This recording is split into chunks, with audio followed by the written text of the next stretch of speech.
नाम की जगह आपने नाम लिखना है, ठीक है। रोल नंबर में अपना अपनी यूज़र आईडी यहाँ पे लिखनी है। और उसके बाद है मज़मून। अब सब्जेक्ट जो कि मेरा साइंस है, ठीक है, आप इसको चाहें तो आप इंग्लिश में भी लिख सकते हैं और उर्दू में भी लिख सकते हैं, इसका कोई इशू नहीं होता है, ठीक है। यहाँ पे साइंस मैंने लिखा है सब्जेक्ट, उन्वान मेरा यानी टॉपिक मेरा क्या था, मुतवाज़न ग़ज़ा। क्लास यानी जिस क्लास को मैं ये लेसन प्लान डिलीवर कर रही हूँ, मैंने नाम यानी 9th क्लास को करना है। और मेरी क्लास में जो स्टूडेंट थे वो 40 थे और दौरानिया यानी जो टाइम था ना एक पीरियड का वो 40 मिनट्स था। तो ये सारी चीज़ें हमने यहाँ पे लिखनी होती हैं। अगर आपने इसको इंग्लिश में लिखना है तो आप लिख सकते हैं name, roll number, subject, topic, class and उसके बाद टोटल स्टूडेंट एंड टाइम। नीचे हमने 3 कॉलम बनाने होते हैं। आप कोशिश करें कि ज़्यादा से ज़्यादा कलर यूज़ करें, क्योंकि कलर एक तो अच्छे लगते हैं, दूसरा ये कि राइटिंग जितनी आपकी अच्छी होगी, जितना अच्छा लिखा हुआ होगा उतने अच्छे आपको मार्क्स मिलेंगे।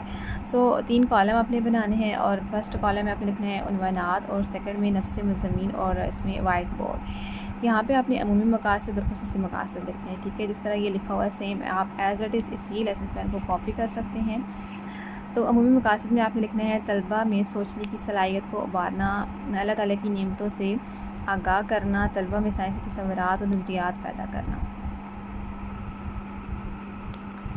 और खुसूसी मकासद में आपने लिखना है कि बच्चों को इस काबिल बनाना कि वो समझ सकें कि सेहत को कैसे बरकरार रखा जा सकता है, रोज़मर्रा ज़िंदगी में खुराक कैसा बनने वाली अशिया को बेहतर तरीके से इस्तेमाल करना। तो ये आप अच्छे से राइटिंग में लिखिएगा,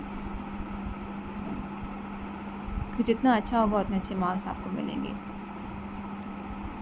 नीचे है समी व बसरी मुआवनात। समी व बसरी मुआवनात में आपने वो चीज़ें लिखनी होती हैं जो आप बोर्ड पर यूज़ करते हैं, जैसे वाइट बोर्ड, मार्कर, डस्टर। ये चीज़ें हम वाइट बोर्ड पर जब टीचर कोई भी लेक्चर दे रहा होता है तो ये चीज़ें वो यूज़ करता है, ठीक है। तो यहाँ पे हमने समी व बसरी मुआवनात में ये चीज़ें लिखनी है। नेक्स्ट है साबका वाक़फ़ियत, यानी जब हम स्टूडेंट्स को पढ़ा रहे होते हैं ना, तो हम एग्जाम्पल अगर हम टॉपिक पढ़ा रहे हैं नाउन के बारे में, तो नाउन का हम थोड़ा बहुत पहले बच्चे से पूछते हैं कि आया बच्चे नाउन के बारे में जानते हैं, ठीक है। जैसे यहाँ पे अब चूँकि इसका जो टॉपिक था मुतवाज़न ग़ज़ा था, तो हमने बच्चों से पूछा कि हमारे मुल्क में कौन सी ज़रूरी फसलें होती हैं। तो इस तरह फिर ये जो वाइट बोर्ड वाला कॉलम है इसमें हमने लिखना है गंदम, चावल वगैरह, ठीक है। तो ये आप देख सकते हैं, फर्स्ट में हमने उन्वानात लिखा, फिर नफ्स मज़मून, फिर वाइट बोर्ड।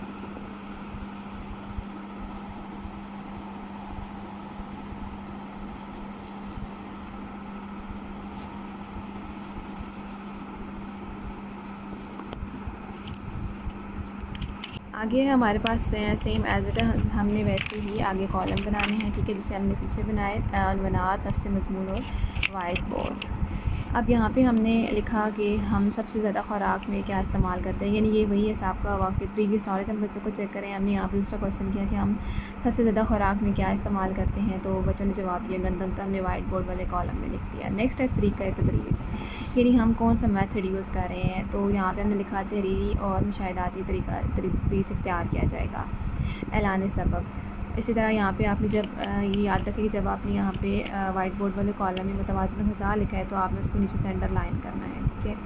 इसी तरह इस्तेहज़ार,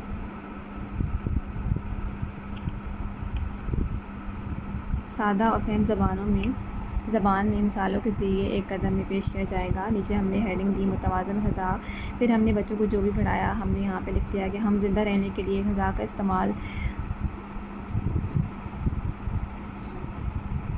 तो करें, लेकिन सेहतमंद रहें, क्योंकि सेहतमंद रहने के लिए हमें मुतवाज़िन ग़ज़ा की ज़रूरत होती है। मुतवाज़िन ग़ज़ा के बगैर हम अपने जिस्म को जो है तमन्ना नहीं बना सकते हैं, दिन भर मेहनत और मशक्क़त नहीं कर सकते हैं। नीचे फिर आप ना ये छोटी छोटी पिक्चर्स जो होती हैं, एक तो ये अच्छी लगती है, दूसरा ये किस तरह बच्चों को अच्छे समझ आता है ना जो हम टॉपिक पढ़ा रहे होते हैं।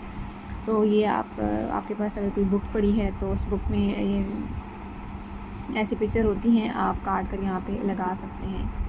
यानी वो बुक जो आप अब आपको यूज़ नहीं करनी, उस बुक से आप काट के इसको यहाँ पे पिक्चर्स को लगा सकते हैं। ये स्टिकर टाइप है। नेक्स्ट भी इसी तरह पेज पे हमने उन्वानात, नफ्स मज़मून, वाइट बोर्ड का हेडिंग देनी है। फिर नीचे हमने वही लिखा जो हमने बच्चों को पढ़ाया है, फिर नीचे हमने पिक्चर्स लगा दी हैं इस तरह।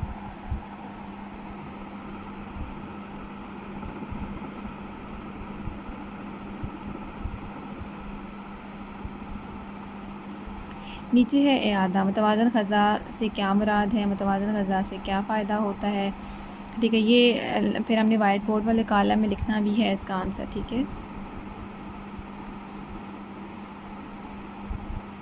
यानी कि मुतवाज़िन ग़ज़ा से क्या मुराद है, जिसमें तमाम ग़ज़ाई अज़्ज़ा मौजूद हों। ठीक है, ये आंसर है इसका। मुतवाज़िन ग़ज़ा से क्या फ़ायदा होता है, सेहत अच्छी होती है। नीचे है घर का काम, यानी बच्चों को हम ज़ाहिर सी बात है जब हम पढ़ा लेते हैं तो फिर हम घर का काम भी देते हैं। तो बच्चों को घर से मुतवाज़िन ग़ज़ा के बारे में नोट लिख कर लाएँ, और ये हम वाइट बोर्ड वाले कॉलम में भी यही क्वेश्चन लिखते हैं। और ये हमारा फ़र्स्ट लेसन प्लान रेडी हो गया है। मुतवाज़िन ग़ज़ा ये हमारा टॉपिक था और हमने साइंस का लेसन प्लान रेडी किया है।